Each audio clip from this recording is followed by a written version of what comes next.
প্রথম টি-20তে পাকিস্তানকে 7 উইকেটে ব্যবধান হারিয়ে সিরিজে এগিয়ে গেল বাংলাদেশ।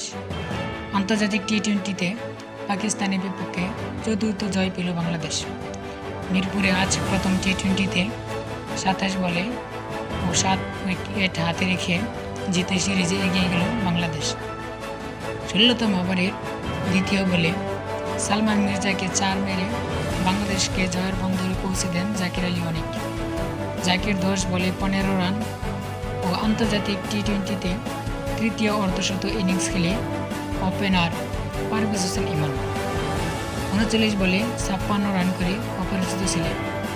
বাংলাদেশ এর আগে 2015 সালে সিরিজ ও 2016 সালে এশিয়া কাপে এই মিরপুরে হারিয়েছিল পাকিস্তানকে। এছাড়া 2023 সালে হাঙ্কু এশিয়াডে পাকিস্তানকে হারিয়ে ব্রোঞ্জ জিতেছিল বাংলাদেশ। সিরিজের দ্বিতীয় ম্যাচ মঙ্গলবার এই মিরপুরে।